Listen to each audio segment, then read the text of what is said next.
In the entire God of War franchise, Sons of Sparta is the lowest game of all the ones released on consoles.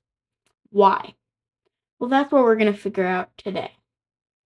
First, it is the only game in the franchise to be Metroidvania, and most Metroidvanias are very hit or miss. Even if you like the genre, most of them are not great because they're cheap and easier to produce than most 3D and higher budget games. And games like that have a tendency to be flop. Most people think they are too repetitive, having to go to the same part of the map over and over and over again, and repeating your steps and not knowing where to go. Because playing games like this, you can get easily lost and confused. Like, while I was playing Sons of Sparta, it could just be because I don't play too many Metroidvanias and stuff like that, but I got so lost, especially in the mission, The Lost Lion. That dragged on forever as well. But you may say games like Hollow Knight have done well in their Metroidvanias, but that's because it wasn't expected to hold up to high standards. Second, the God of War franchise has had many games rated very well, and they've kept this up for almost 2 decades. So when fans see something that isn't fully polished, they don't like it.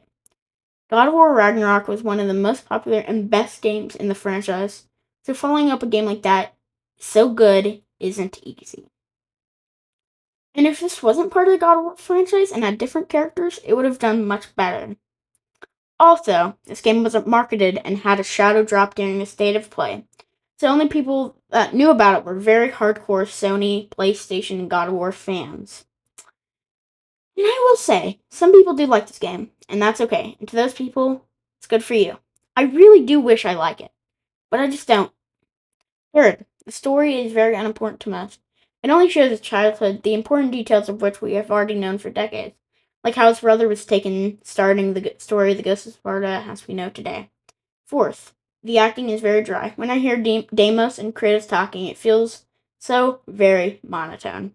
However, I will say the narration is done by the original Kratos actor for the original Greek games, and that is done well.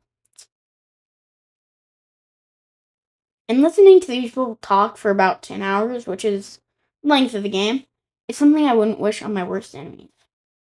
Although, realistically, it doesn't matter. Any game released in the God of War franchise is bound to do well, no matter how bad it is.